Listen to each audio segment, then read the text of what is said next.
시댁이 저희 집에서 걸어서 고작 10분 거리에 있어요.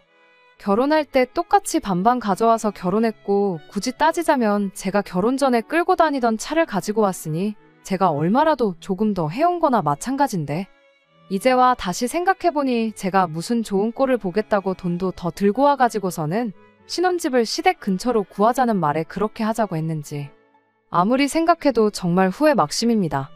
멀리 있는 가족보다 가까운 이웃이 낫다는 말이 있잖아요?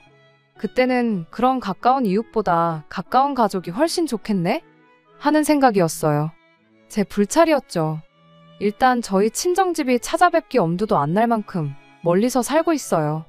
서울에 있는 대학교 졸업하면서 취직도 그대로 서울에 있는 회사에 하게 되었는데, 대학교 때부터 자취생활을 하긴 했지만 친구 몇 명을 제외하면 서울은 저한테 무용고나 마찬가지였죠. 남편도 취직 후에 만나게 되었는데 연애할 당시에는 참 의지가 되는 사람이었습니다. 시누나 시어머니도 결혼 전에는 좋은 사람들이라고 생각했고요. 상견례를 포함해서 결혼 전에 시어머니는 3번, 시누는 2번 만난 게 전부였는데, 그것만 가지고 사실 나쁜 사람들인지 판단하기에는 어려운 일이었습니다.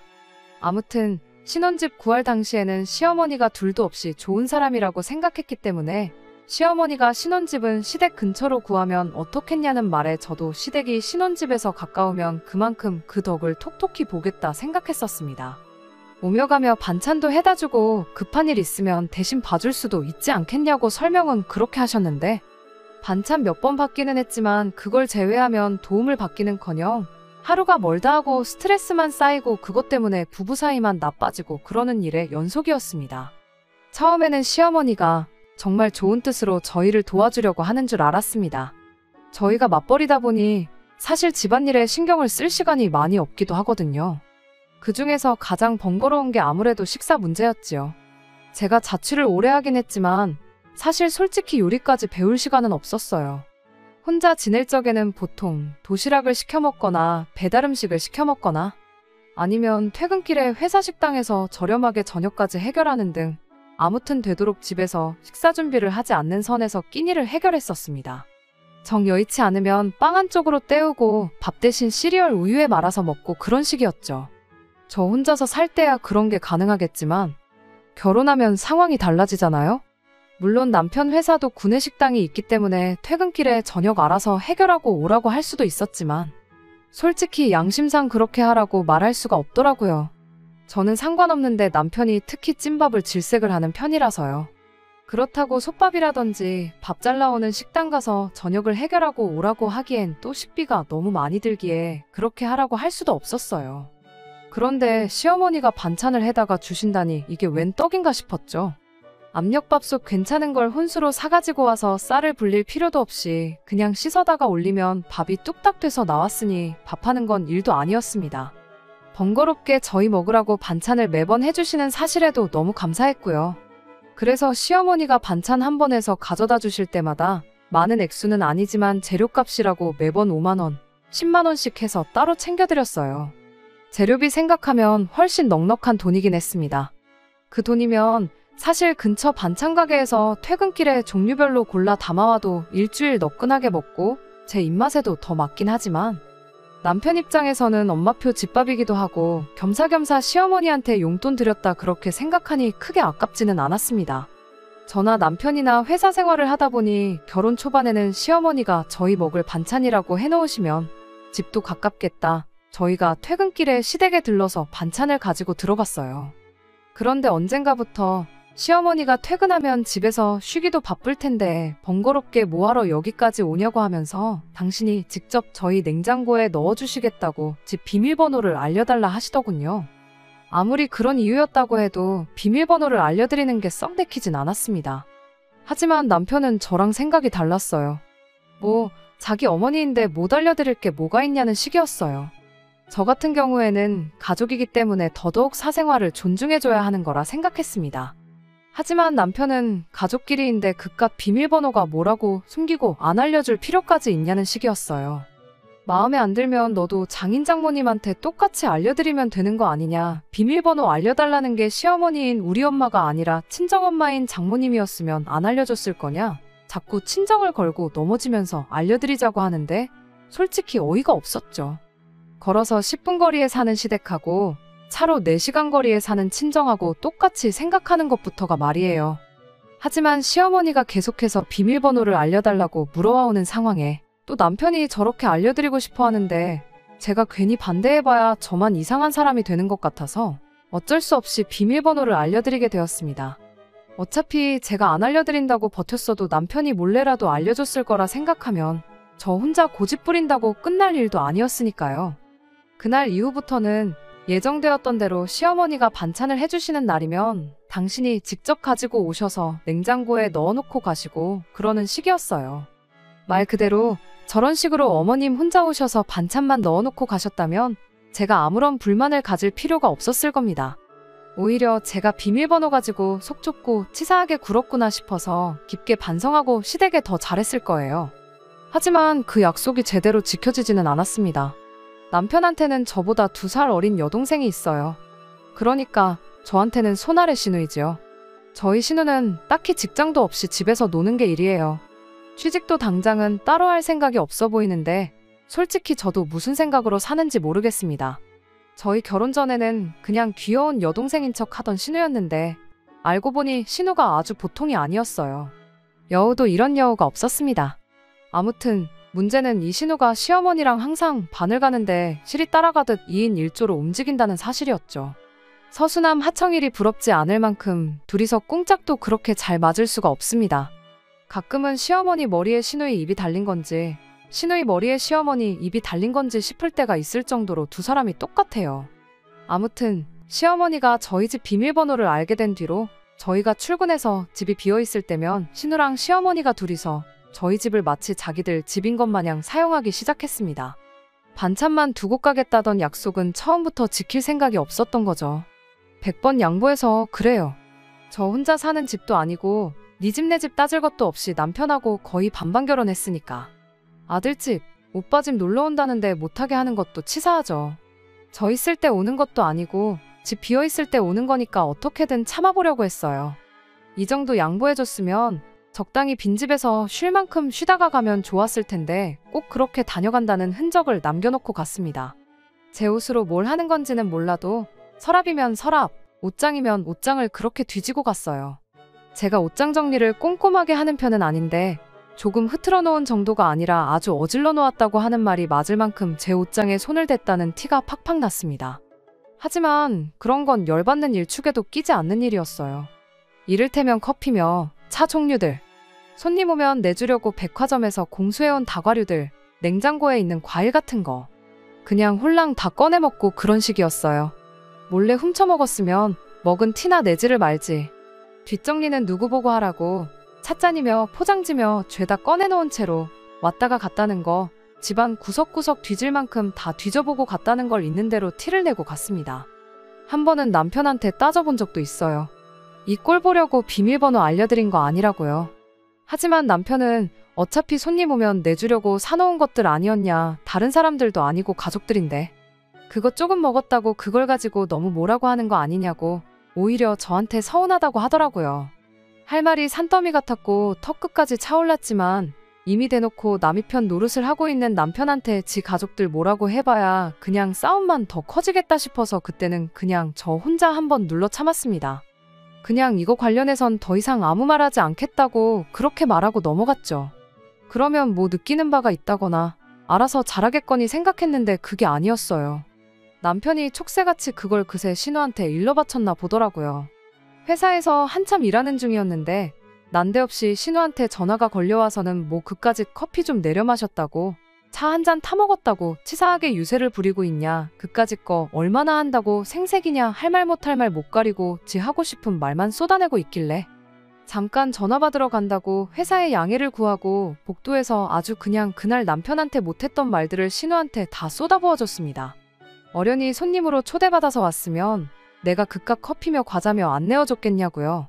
집주인도 없는 집에 몰래 쳐들어와서 맘대로 남의 집 살림살이 손대는 거, 그게 문제라고 한마디 했어요. 그거 도둑질이라고요. 시어머니야 친족상도례인지 뭔지 그것 때문에 신고를 못한다지만 시누이인 아가씨는 신고를 할 수 있다더라. 뭐가 옳고 그른지 판단이 안 서면 한번 법대로 해보겠냐고 물어봤죠. 제 말에 신우가 말문이 막혔는지 대답을 못하고 있길래 다음부터는 내 집 살림에 손 댈 생각 하지 말고 왔다 갈 거면 아무것도 손대지 말고 조용히 있다가 가라고 했어요. 아니면 뭐 건드린 티라도 안 나게 뒷정리라도 하는 성의를 보이라고요. 모르는 척하면 충분히 모르는 척 해줄 수 있다고 한마디 해줬더니 신우가 어떻게 저한테 반박을 못하겠는지 거친 숨만 쉬익쉬익 쉬다가 전화를 그냥 끊어버리더군요. 충분히 알아들을 만큼 설명을 해줬으니 이제 알아먹었겠지 싶었는데 그 통화를 하고 나서 며칠 뒤 신우가 아주 작정하고 고의로 저를 열받게 만들려고 크게 한 건 터뜨리고 말았네요. 제 동생이 취미로 제과를 배우고 있는데 저 결혼 준비할 때 선물이랍시고 사탕공예로 신랑 신부 인형을 만들어서 선물을 해준 게 있어요. 기본적으로 사탕이긴 하지만 썩는 것도 아니고 유리장식처럼 너무 예뻐서 기념으로 장식장에 보관을 하고 있었거든요. 그런데 그 사탕을 신우가 저 열받으라고 처먹어버린 거예요. 먹은 건지 깨부셔서 어디다 버린 건지는 모르겠지만 퇴근하고 집에 오니 장식장에 있어야 할 사탕 장식이 식탁 위에 널브러져 있었어요. 신부 인형은 온데간데 없었고 신랑 인형만 덩그러니 뒹굴고 있었죠. 그래도 가족이라고 자기 옷바랍시고 만들어 놓은 신랑 인형은 건들지도 않았더군요. 일부러 보란듯이 왔다 간 티를 낸다고 집도 작정하고 어질러 놓고 갔길래 그 길로 열받아서 신우한테 전화를 했습니다. 그동안 저보다 나이 어린 신우였지만 제가 최소한의 예의는 지키겠다고 꼬박꼬박 존댓말 써주고 했는데 그래서 그랬나? 손아래 신우 자리가 몸 벼슬자리라도 되는 건 줄 착각했나 싶어서 신우 전화 받자마자 반말로 나랑 뭐 해보자는 거냐고 세게 나갔어요. 신우도 성격이 보통이 아니더라고요. 바락바락 저한테 소리를 있는 대로 지르면서 그게 먹으려고 둔 건지 장식용인지 내가 어떻게 아냐는 식으로 오리발을 내밀었어요. 내가 남의 집 살림 맘대로 허락도 없이 건들지 말라고 했냐 안 했냐 그게 먹는 건지 똥인지 된장인지 구분을 못하면 너는 손이 없냐 발이 없냐 아니면 말을 못하냐 간단하게 전화 한 통해서 물어봤으면 끝나는 거 아니냐고. 애초에 그게 장식이 아니라 사탕인 걸 알고 있었던 것부터가 고의로 그랬다는 티가 팍팍 난다고. 아주 전화로 대판 붙었습니다. 한참 신우랑 전화로 떠들고 있으니 퇴근한 남편이 집에 들어왔어요. 평소 남편이었다면 분명히 나서서 신우 편을 들어줬을 텐데 제가 화를 내면 어떤지 잘 알고 있었다 보니 그날은 하루 종일 제 눈치만 살살 보면서 제 기분이 어떤지 탐색이나 하고 말더라고요. 제가 화를 내면 정말 눈이 뒤집어진다는 표현이 맞을 정도로 180도 다른 사람으로 변해요. 남편도 제 그런 성격을 알고 결혼했습니다. 한번 화를 내면 정말 제대로 화를 내는데 그 상대가 누구든 간에 가리지 않아요. 그렇다고 해서 일부러 동네방네 물불 안 가리고 싸움 걸고 시비 걸고 그러지는 않습니다. 아무리 생각해도 제가 부당한 대우를 받았을 때 목소리를 내야 할 때 그런 거 정도는 확실히 구분을 할 줄 알아요. 다만 이런 제 성격 탓에 남자들하고도 몇 번 시비가 붙었던 적도 있었죠. 예를 들자면 한참 길에서 담배 피는 사람들을 볼 때면 이라든지 다 같이 줄 서 있는데 차례 개무시하고 새치기를 하는 사람들이라든지 저에게 직간접적인 피해를 주는 사람한테는 무조건 할 말은 하는 사람이었습니다. 당시 남자친구였던 남편 앞이라고 해서 내숭 떤다고 억지로 참고 그러지도 않았었어요. 아무튼 남편이 이런 제 물불 안 가리는 성격을 알다 보니 그날만큼은 제 심기를 건드리지 않으려고 일부러 제 앞에서 가족 편도 들지 않고 모르는 척 했던 거였죠. 아무튼 그렇게 신우랑 대판 붙고 나니 나름 집에 평화가 찾아오게 되었습니다. 시어머니고 신우고 그날 이후로 저희 집에 찾아오지 않았거든요. 그 덕에 한동안 냉장고에서 시어머니표 반찬을 볼 일이 없었습니다. 시어머니표 반찬을 못 먹게 된 게 전혀 단 하나도 아쉽지 않았어요. 남편한테야 늘 먹고 싶은 그립고 그리운 엄마 손맛 집밥이겠지만 저한테는 솔직히 맵고 짜기만 한 자극적인 음식이었거든요. 그 이후로는 그냥 반찬 가게에서 반찬을 사서 먹었는데 솔직히 더 경제적이고 맛도 훨씬 괜찮았어요. 시어머니가 저희한테 해주는 반찬이 끊기니 한 달에 몇십만 원 되지 않았더라도 매달 시어머니한테 반찬 재료값 드린다고 드리던 용돈도 끊어지게 되었죠. 오히려 시어머니, 신우가 저희 집에 들락날락 거리는 일로 스트레스를 받을 것도 없었고 경제적으로도 여유가 생기게 되니 저한테는 도무지 아쉬울 게 없는 상황이었어요. 그 후로 딱 한 달이 지나서 시어머니가 저한테 먼저 연락을 해왔습니다. 본론은 따로 말하지 않았고 저보고 퇴근하거든 시댁에 좀 들르라는 말만 전해왔어요. 목소리만 들어도 보고 싶어서 저를 부르는 게 아니라는 건 충분히 알 수 있었어요. 혹시나 싶어서 남편한테 전화해봤죠. 시어머니가 퇴근하고 오라 하시는데 당신한테도 오라고 하셨느냐고 물어봤는데 남편은 자기는 모르는 일이라 하더군요. 안 좋은 예감은 틀리는 법이 없었죠. 시댁 도착하니 공기부터 무거운 게 이번 기회에 아주 며느리 잡돌이를 해서 기를 눌러놓으려고 작정을 했다는 걸 느낄 수 있었어요. 왔냐고 퉁명스럽게 저한테 인사하는 시어머니와 그 뒤에 팔짱 끼고 어디 한번 당해보란 표정으로 실실거리고 있는 신우를 보니 말이죠. 시댁 도착해 신발을 채 벗기도 전이었는데 시어머니는 대뜸 내가 니들 밥 해주는 사람인 줄 아냐며 저한테 화를 내기 시작했어요. 밥은 밥대로 챙겨주면서 시어머니 대접은 단 한 번도 받아보지 못했다면서요. 얼마나 시댁을 우습게 봤으면 어떻게 그 많은 반찬을 얻어먹는 동안 시어머니 저녁 식사 한 번을 차려줄 생각을 안 해봤냐고 묻더군요. 시누이는 쌤통이라는 듯이 뒤에서 놀리는 표정으로 상황을 만끽하고 있었죠.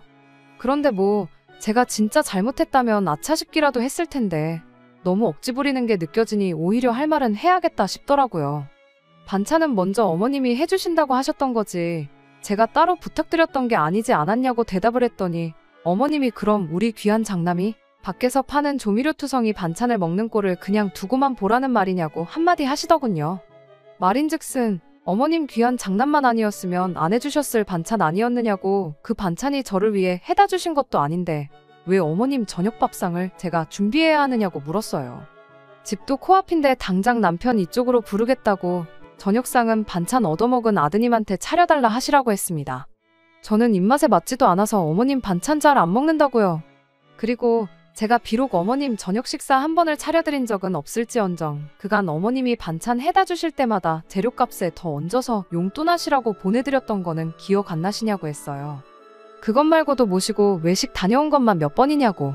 제가 진정 어머님이 반찬 해다 주신 거에 대해 감사히 여긴 적이 없었다면 그런 것조차 안 해드렸을 거라고 한마디 했습니다. 아무 대답도 못하는 시어머니에게 그런데도 제가 저녁 식사 한 번 안 차린 게 괘씸하고 성의가 부족하다고 생각되면 까짓거 어머님 저녁 식사 필요할 때마다 제가 와서 차려드리겠다 했어요. 대신에 여태까지 보내드렸던 돈의 절반은 돌려달라고 했어요.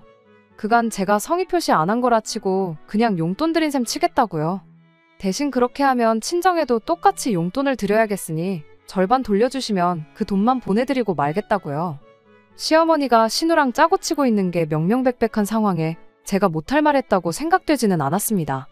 시어머니도 마땅히 저한테 뭐라고 더 할 말이 없었는지 결국 마지막에 가서는 저거 따박따박 말대꾸 하는 꼴 좀 보라며 어깃장을 부리기 시작했어요. 신우도 옆에서 며느리가 시어머니한테 대느는 게 말이나 되냐고 저보고 미친 거 아니냐며 거들길래 손아래 신우가 손이올케한테 미쳤냐는 소리를 하는 건 말이 되냐 그동안 대들었던 건 말이 돼서 대들었던 거냐고 한마디 해줬더니 신우도 이내 그 입을 다물더군요. 한바탕 할 말 다 쏟아내고 나니 두 모녀가 넋을 놓고 저를 쳐다만 보고 있길래 더는 할 말이 없는 것 같은데 저는 이만 들어가 보겠다고 하고 시댁에서 나왔습니다. 나오는 길에 여전히 저녁 식사 차려줄 사람이 필요하면 집에 있는 남편한테 여기로 가보라고 말해주겠다 말하고 나왔어요. 집으로 돌아오는 그 10분 사이에 시어머니가 남편한테 무슨 말을 어떻게 전한 건지 남편이 문 앞에 서서 저를 기다리고 있었어요.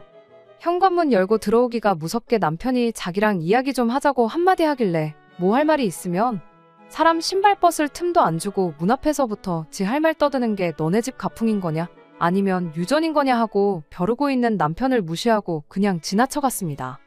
예상한 결과이지만 남편은 제 이야기는 한마디도 들어볼 생각도 하지 않고 당장에 가족들 편을 들면서 제 뒤에다 대고 한마디 하더라고요. 그냥 너가 숙이고 들어갔으면 금방 끝났을 일 아니냐고요. 다른 사람도 아니고 시어머니 저녁밥 한 번 차려주는 게 그렇게 자존심 상하고 어려운 일이었냐고 별것도 아닌 일을 키워서 이 사달을 만드는 게 맞냐고 따지는 겁니다. 내가 잘못한 게 하나 없는 상황에 당신 어머님이랑 동생이 둘이서 편먹고 먼저 일을 키웠다는 생각은 안 해봤냐고 내 편 들어주는 것까진 바라지도 않으니 그냥 나 좀 가만히 내버려두라고 너랑은 더 할 말 없다 말하고 방으로 들어갔어요. 남편이 성큼성큼 따라 들어와선 아직 말 다 안 끝났다며 뒤에서 제 손목을 확 낚아채더라고요. 저도 잡힌 손을 뿌리치면서 지금 뭐 하자는 거냐고 한번 힘으로 해보자는 거냐고 소리를 질렀습니다. 남편이 지 화를 못 이겨서 부들거리다가 저한테 경고라도 하려고 했는지 손에 쥐고 있던 핸드폰을 침대로 확 집어던지는데 어이가 없더라고요. 누구는 성질 부릴 줄 몰라서 안 부리는 줄 아느냐고 그래가지고 핸드폰이 박살이라도 나겠냐며 침대 위로 떨어진 남편 핸드폰 주워들어서 바닥으로 패대기를 쳤습니다. 남편이 화들짝 놀라서 핸드폰을 집어들었는데 액정이 다 깨져서 금이 죽죽 가 있더라고요. 성질은 너랑 너네 가족들만 부릴 줄 아는 게 아니라고, 잘잘못 따지고 싶으면 나도 친정 식구들 죄다 불러오겠다고, 진정 원하는 게 그런 거면 한번 해보자고 말했습니다. 남편은 제가 이렇게 나오니 당황스러웠는지 박살난 핸드폰을 주워들고는 어쩔 줄 몰라 하고 있더라고요. 핸드폰은 안 그래도 어머님한테 그동안 반찬해주고 받아간 용돈에서 재료값만 빼고 절반 돌려달라고 말하고 오는 차라고, 원래 그 돈 받아다 친정에 보내려고 했는데 돌려받기도 힘들 것 같으니 너가 그 돈 받아다가 그 핸드폰을 고쳐서 쓰던지 아니면 새 걸 사서 쓰던지 너 알아서 하라고 했습니다. 이 정도 했으면 충분히 알아먹었을 줄 알았는데 남편이 아무 말 하지도 않으면서 방에 떡하니 버티고 있더라고요. 뭔가 똥마려운 강아지 같은 표정을 짓고 있길래 더 할 말이 남아서 그러고 있느냐고 물었더니 잠깐 전화기 좀 쓰면 안 되겠냐고 하는 거예요. 남편 핸드폰은 액정이 박살났으니 통화가 불가능한 상황인 걸 알았지만 굳이 제 전화까지 빌려서 시댁에 전화를 하려는지가 의아했습니다. 아무리 상황이 상황일지라도 남편 성격상 제가 보는 앞에서 시댁에 전화해 한 소리를 할 만한 위인은 못 되거든요. 애초에 그렇게 할 수 있는 사람이었으면 처음부터 저한테 저딴 식으로 나오지도 않았을 테고요. 딱 봐도 전화기를 쓴다는 게 내가 모르는 무슨 꿍꿍이가 있는 것 같아서 싫다고 거절했습니다. 아니나 다를까 한 10분 정도 더 지나니까 현관문에서 비밀번호 눌리는 소리가 들려왔고 집 안으로 시어머니랑 신우가 쳐들어왔습니다. 딱 보니까 남편이 집에서 저한테 한마디 하기로 해놓고 어느 정도 시간 지나서 신우랑 시어머니가 집에 찾아오면 제가 두 사람 앞에 사과를 하는 그런 그림을 그렸었나 봐요. 집에 오는 10분 사이에 그렇게 구체적인 계획까지 세웠을 거라고는 생각도 못했었네요. 신우가 오빠한테 더 혼나기 싫으면 이제 우리한테 사과를 하라는 식으로 나오더군요. 남편은 망했다는 표정을 짓고 있었고 저도 더는 이 장단에 맞춰주기 싫어서 그냥 내 집에서 나가달라고 짧게 한마디 했습니다. 제 반응에 신우도 계획대로 일이 풀리지 않았다는 걸 눈치챈 건지 아들집 찾아온 시어머니를 내쫓는 며느리가 어디 있냐며 집에서 가정교육을 어떻게 받았길래 이러냐고 목소리를 높이길래 저는 곧장 시어머니한테다 대고 어머님은 신우 가정교육을 어떻게 시켰길래 남의 물건에 손을 대고도 저렇게 적반하장으로 나올 수 있느냐고 되물었죠. 눈에는 눈, 이에는 이라고 신우가 했던 그대로 똑같이 갚아주니 신우도 열받았나 봅니다. 신우가 저보고 말로는 안 되겠다고 오늘 아주 끝장을 봐야겠다며 저한테 다가오더니 제 가슴팍을 손가락으로 쿡쿡 찌르더라고요. 왕년에 자기가 동네에서 얼마나 날렸는지 알긴 아냐면서 학교 다닐 때 너 같은 애들은 자기 눈도 못 마주쳤다는 말을 자랑처럼 늘어놓길래 아이고 아주 무서워 죽겠다고. 말로 안 되니까 힘으로 하려는 걸 보니 가정교육 수준이 눈에 보인다고. 그러니 남의 물건에 손을 대고 위아래 구분 못하는 만큼 똥오줌도 구분 못하는 것 아니겠냐고 한마디 해줬죠. 신우가 얼굴이 울그락불그락해서는 너 지금 말 다 했냐며 제 머리채를 잡아채는데 이 순간만큼은 남편한테 고마워할 수밖에 없었네요. 남편이 싸움을 뜯어말려줘서 그런 건 아니에요. 연애하던 시절 제가 부당한 일을 당했을 때 제 목소리를 내면서 말싸움을 하는 걸 처음 봤던 남편이 저한테 충고하듯이 조언을 해줬던 게 하나 있었거든요. 모든 사람이 말싸움을 말싸움으로 끝내려고 하지는 않는다고. 요즘 세상이 흉흉한데 마음 다스리는 법이라도 한번 배워보는 게 어떠냐는 식으로 제안을 했던 게 있어요. 남편은 뭐 명상이나 요가 같은 걸 배워보라고 꺼낸 말이긴 했는데 저는 성격상 그런 게 잘 맞지가 않았습니다. 차선책으로 배우기 시작한 게 호신술이었어요. 무도가 몸을 수련하는 목적도 있지만 마음가짐을 수련하는 부분도 있으니까 거기에 더불어 예상치 못한 상황에 최소한이라도 제 자신을 스스로 지키고자 배우기 시작한 것도 있죠. 머리채에 잡혔을 때 빠져나오는 방법도 당연히 배웠고요. 배웠던 대로 제 머리채를 잡은 신우 손가락을 뒤로 꺾어버렸어요. 느낌이 부러뜨린 것 같지는 않았는데 아무튼 손가락을 뒤로 꺾어버렸으니 신우가 곧 괴성을 지르며 뒤로 나자빠지더라고요. 신우가 자빠지는 걸 본 시어머니가 너 지금 내 딸한테 뭐 하는 짓이냐며 저한테 달려들었어요. 아무리 제가 부당한 일을 당했다고 해도 명색이 시어머니인데 어른을 어떻게 할 수는 없으니 이때는 남편 뒤에 숨어버렸죠. 남편은 시어머니를 말리지도 못하고 그렇다고 피할 수도 없으니 열받은 시어머니한테 있는 대로 꼬집히고 뜯기고 아주 난리도 아니었습니다. 결국 마지막에는 남편이 어머님을 뜯어말려서 결국 상황을 정리하게 되었네요. 상황이 정리되었다고 해서 끝날 일은 아니었죠. 막장으로 치달은 이 상황에 저는 벌써 이혼을 결심한 상황이었는데 남편이 혹은 시댁에서 이혼 안 해주겠다고 나오면 어떡하나 걱정을 하고 있었는데 다행히도 남편이 먼저 협의 이혼하자고 말을 꺼내왔습니다. 신우, 시어머니랑 몸싸움까지 해버린 이 상황에 이혼 말고는 답이 없는 것 같다며 미안하다고 자기가 중간 역할을 제대로 못한 게 이제서야 후회가 된다고 하면서요. 늦게나마 정신을 차린 모습을 보니 안타깝더라고요. 진작에 잘했으면 이럴 일도 없었겠지만 남편 말대로 이미 엎질러진 물 어떻게 주워 담을 수 없으니 저도 협의 이혼을 하는데 동의를 했습니다. 결혼한 지 2년도 안 돼서 이렇게 파탄이 날 줄 미리 알았더라면 혼인신고라도 하지 않았을 걸 싶은 후회가 남네요. 끝까지 들어주셔서 감사합니다. 오늘의 사연은 여기까지입니다. 구독과 좋아요, 알람 설정 부탁드리고 더 좋은 사연으로 다시 찾아뵙겠습니다. 감사합니다.